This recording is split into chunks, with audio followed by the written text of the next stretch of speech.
हिंदी जरूरी है कि मंच पर आज 5वां सत्र है, जिसमें बातचीत करने के लिए हमारे साथ मौजूद हैं डॉक्टर अखिलेंद्र सिंह जी। आप हेयर और स्किन के विशेषज्ञ हैं और इससे बड़ा परिचय है कि आप हिंदी में विशेष रुचि रखते हैं और लिखते हैं, पढ़ते हैं और अपनी भाव अभिव्यक्ति के माध्यम से लोगों को भी प्रेरणा देते हैं। आपके साथ बातचीत करने के लिए मौजूद हैं दिल्ली विश्वविद्यालय की साहित्य अध्येता, कवित्री और लगातार लेखिकाओं प्रकाशित हो रहे हैं उनके तान्या लांबा। मैं स्वागत करता हूँ डॉक्टर अखिलेंद्र सिंह जी का और तान्या लांबा जी का। नमस्कार अखिलेंद्र जी, मैं पुनः आपका हिंदी जरूरी है कि मंच पर स्वागत करती हूँ। जैसा कि हमारा मंच है हिंदी जरूरी है और हमने जाना कि डॉक्टर होने के बावजूद भी हिंदी की तरफ आपकी विशेष रुचि है। आप हिंदी में लिखते भी हैं, कहते भी हैं और हिंदी से बहुत प्रेम करते हैं। जबकि ऐसा है कि आपने पीएचडी करके आप डॉक्टर नहीं बने हैं, आपने साइंस के विषय से पढ़ाई की होगी, फिर आप डॉक्टर बने, लेकिन फिर भी हिंदी में रुचि रखते हैं और हिंदी पर अपनी बात रखते हैं। और सबसे जरूरी बात कि आप आज हमारे हिंदी जरूरी है के कार्यक्रम में उपस्थित हुए हैं। तो सबसे पहले मैं जानना चाहूंगी हिंदी की तरफ जो आपकी रुचि है, आपका प्रेम है, वो किस तरह बनता? ठीक है, मैं यहाँ पे इस प्रांगण में हिंदी के बहुत ही प्रबुद्ध लोग हैं, तो मैं यहाँ बेसिकली सुनने के लिए आया था, क्योंकि जब हम सुनते हैं तो हमारा ज्ञान बढ़ता है।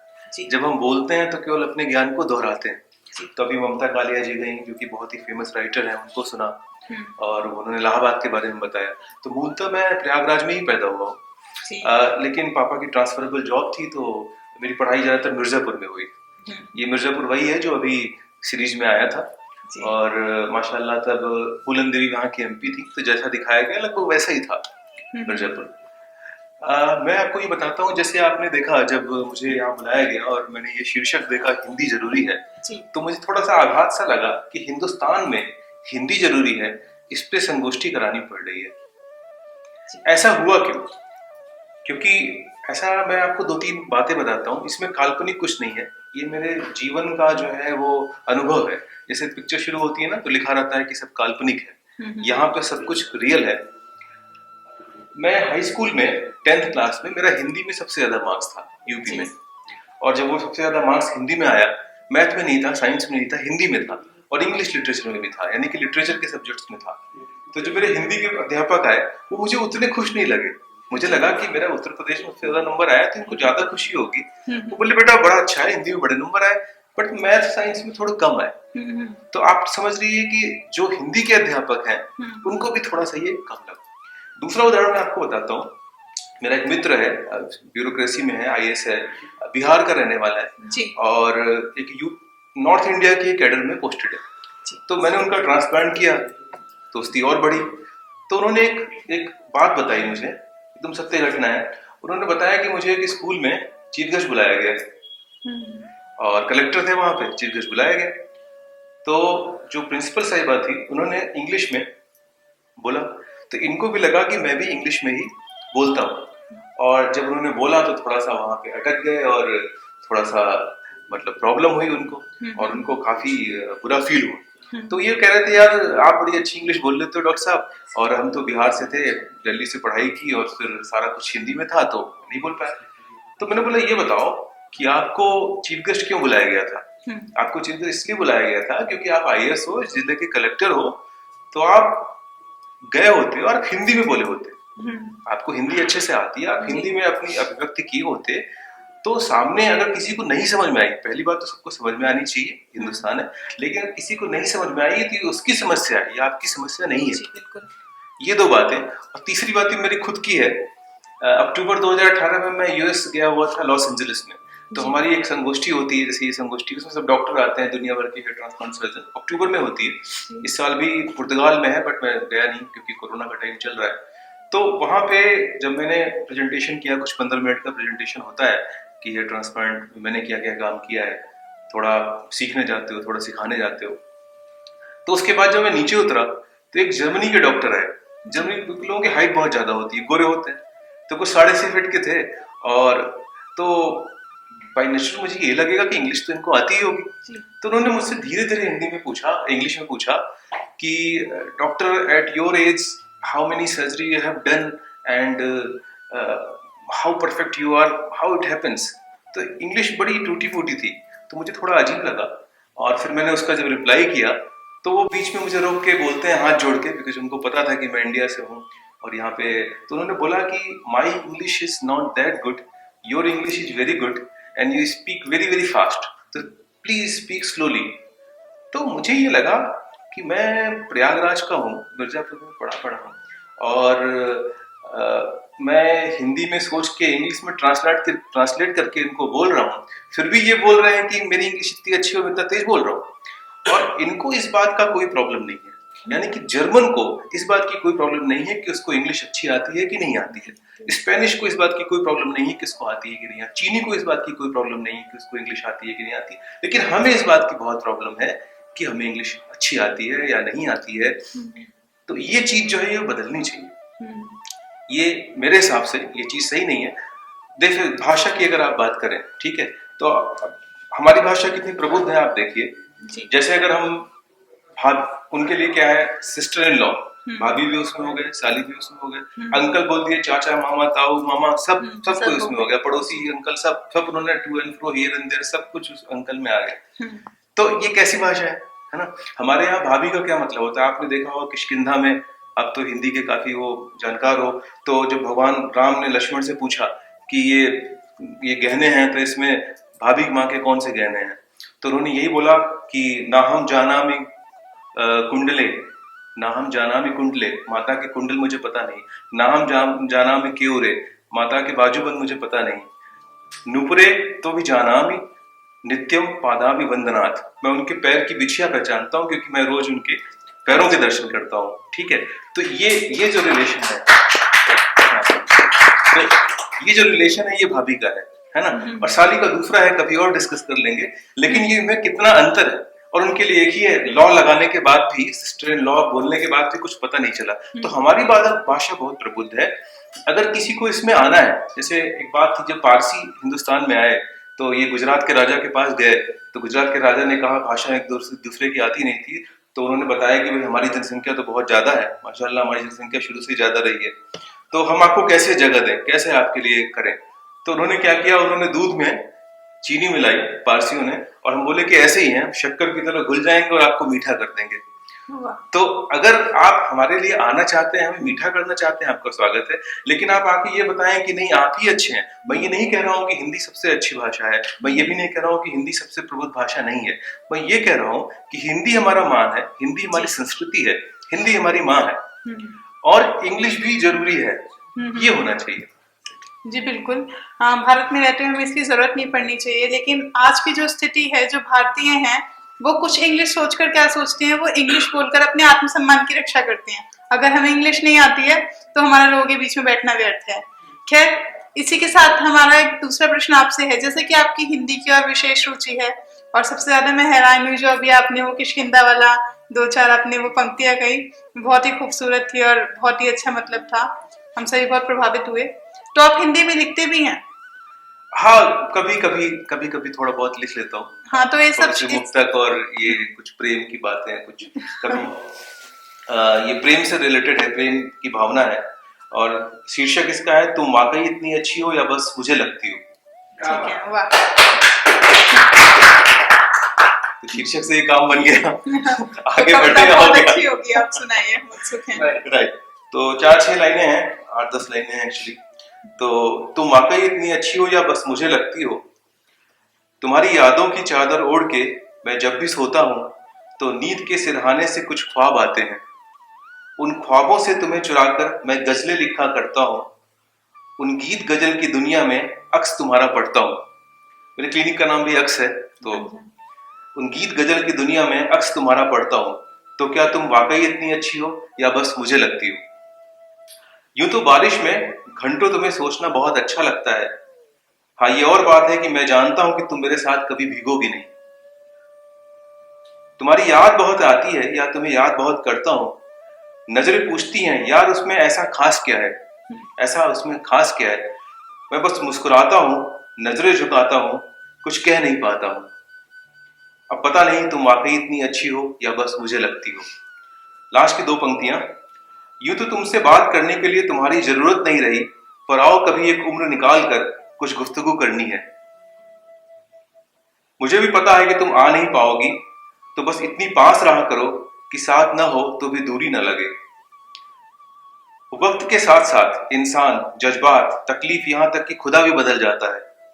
तो आज से अरसों बाद जब वक्त बदल जाएगा, बट तुम मेरे लिए नहीं और तुम्हारी जुस्तजू नहीं, तो क्या तुम आओगी और मुझे ये बतलाओगी कि मैं हूं तो इतना अच्छा नहीं, पर अब तुम्हें लगने लगा हूं। वाह, बहुत बढ़िया। कविता की अभिव्यक्ति भावनाओं के माध्यम से ही होती है। हम कहते हैं कि हमें कोई पढ़ा लिखा कर डॉक्टर बना देता है, टीचर बना देता है, आईएएस हम बन जाते हैं पढ़कर, लेकिन कविता जो है, कवि इंसान हमेशा खुद से बनता है, उसकी भावनाएं हमेशा उसे कवि बनाती हैं।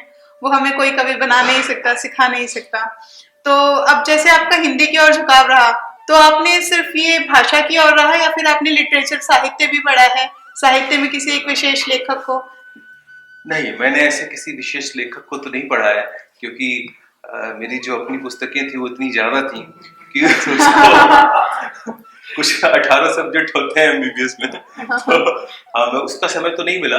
लेकिन हाँ, अब मैं थोड़ा समय निकाल लेता हूँ, और बल्कि मैं तो सीरियसली सोच रहा हूँ कि आपसे पूछूं कि हिंदी में पीएचडी कैसे करनी है, तो मैं आपका वाला डॉक्टर भी बन जाता हूँ, तो 2 बार डॉक्टर लग जाएगा। सोच रहे हैं, और इस विषय में अगर सोचेंगे तो मतलब निश्चित रूप से आप आगे जाएंगे। जैसे भाषा का आप देखिए, अभी पिछले दिनों नीरज चोपड़ा को गोल्ड मेडल मिला, तो ये वाली पंक्ति बहुत ज्यादा इंस्टाग्राम पे घूमी कि हाँ, कि द्वंद कहाँ तक पाला जाए, युद्ध कहाँ तक टाला जाए, तू भी है राणा का वंशज, फेंक जहां तक भाला जाए। ठीक है, ये इंग्लिश में नहीं गया, you bro you have done wonderful job, ये वाली बात नहीं गई, क्योंकि विजय इतनी बड़ी थी कि तारीफ भी वैसी होनी चाहिए।